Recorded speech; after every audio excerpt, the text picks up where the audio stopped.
Hi, everyone. Welcome to the VET S.O.S. Veteran Educational Resources Spotlight. I am your host, Dr. Hira. Remember, don't drown in the sea of transition. Grab the VET S.O.S. Lifeline. VET S.O.S. is brought to you by the Who You Know Network. Today, we are joined by Nikki Harrison with the Military Child Education Coalition. Nikki grew up a military child living all over the world and attending 13 different schools before graduating high school. My goodness. She has been a military spouse for 22 years to a now retired Marine, so you didn't have enough torture growing up, I see, and is a mom of two boys, one in college and the other in high school. Nikki has spent over 15 years in the community and education services with a master's degree in management and leadership development. She has been with MCEC since 2018 and serves as a project manager, trainer, and podcast host. She is passionate about supporting and advocating for military-connected families. Nikki, you sound like you probably could write a lot of novels on all your experiences. So how are you doing today?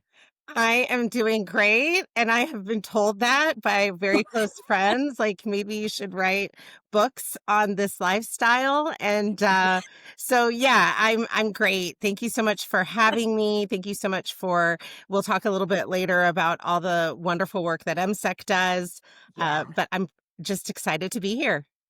Yeah. And I mean, I guess, we usually start off talking about the transition, for service members out, but I feel like you could talk about the transition of what it was like as the child and then also doing it again as a military spouse. I'm sure it's kind of, you've seen it from a lot of angles, it sounds like.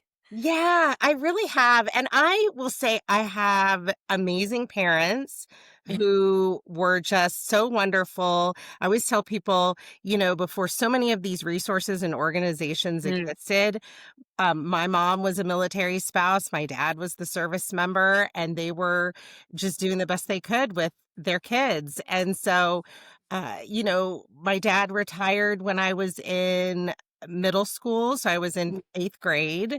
So I was fairly older, and I felt like it was just, um, really, I don't know, as a kid, you're just like, "Oh, I'm going to all these retirement ceremonies and parties," and my dad continued to serve as a federal civilian, mm, and we continued to move, uh, every 1 year, 2 years, and so I really continued in the lifestyle. I yeah. I would say becoming a military spouse, it's different. I'm Yeah. now an adult, and then we had our own kids. And so I was learning to navigate the lifestyle that way. And then we, transitioned out. My husband retired, and it was just a whirlwind. I think I think it was, I think for so many of our families, you spend my husband spent 25 years in the Marine Corps. And so when you spent that amount of time serving Yep. and moving, you get very comfortable in the lifestyle. And when that transition occurs, it can feel like a loss of community, a loss of Hmm. identity for the service member, for the kids, for the Yeah. spouse. So yeah. I'll be watching for the books. That's yes. I'm a Marine Corps spouse. My husband's still active. I believe watching for the books. Um, but it sounds like all of this has fed into what you're doing now and the work and how you can kind of. It sounds like keep giving back to the community in many ways. So, can you tell us about MSEC and what is the mission? Yes, I am so incredibly honored to work at MCEC. MCEC is the Military Child Education Coalition. So you'll commonly hear us referred to as MCEC. And really, our mission is to support all military connected children by educating, advocating, and really collaborating to resolve those education challenges that come with the military lifestyle. Our vision is that we would love for every military connected child to be work and college and life ready. And Hmm. so we have been around for, I think this year is our 27th year. And Wonderful. so we've been existing for quite some time. We are a nonprofit. We are all over the United States. There may be somebody that works for MSEC in your local community, and you may not know because we a lot of us are remote, Yes. and but we just do so many amazing things. We serve military connected families and children. We work with professionals that are supporting military connected families and schools and school districts. We work a Mhm. lot with the schools because we know those transitions are really important Mhm. for our kids when they're, those K through 12 transitions. Yeah, Most of those kids will have a transition before they graduate on average 6 to 9 times. that's a lot. Yes, they move a lot. And, then there's a lot on the parent, right? I mean, you said, you watched your parents do it. You have now done it. That, you're always going to worry is my child going to be okay? What does this transition look like for them? So it sounds like that's what MSEC is also trying to do is not only look out for the child, but the parent throughout this. Yeah, we offer a lot of parent support programming because we do understand that, if you have a child specifically that's school age, we want to support them academically. We Hmm. want to support them socially and emotionally as well. And it really starts with the parent. We Yeah. say all the time a child or your child's first and best advocate is the parent. Yeah. And so if we can support the parent, giving them workshops, giving them early literacy, courses, we do a lot of parent support trainings. Hmm. We have a lot of resources and toolkits, just all those really key pieces to really help support the parent in that journey of supporting their child Yeah. in regards to their academics and, of course, that social and emotional piece. And for our parents, a lot of times, maybe they don't know what resources exist in their local community or nationally, maybe at the state level. And so it's really about us informing and educating and helping them be that child's best advocate. What do you see in the landscape? Obviously, we've had a lot of things change in the last few years. We had the big switch to online learning, things like that. What do you feel, or what is MSEC seeing that the parents are needing the most in terms of support right now? I think it's varied really because we know our military connected kids are in public schools, they're in private schools, Mm, they're yeah. in charter schools. We see Mhm. a ton of families choosing homeschooling as an Yeah. option.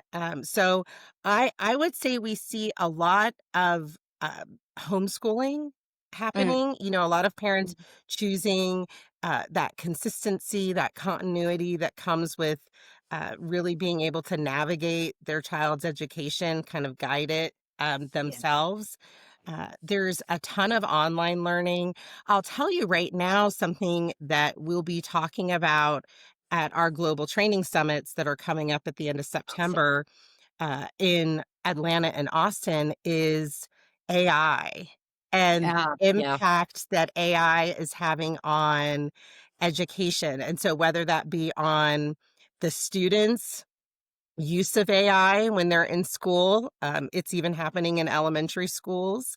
Yeah. Very young, people think, oh, AI, high school, college. No, Yeah. we've got elementary schools that are utilizing AI, and then parents' ability to, again, figure out, most of us are a little bit older and we're maybe not as technologically savvy.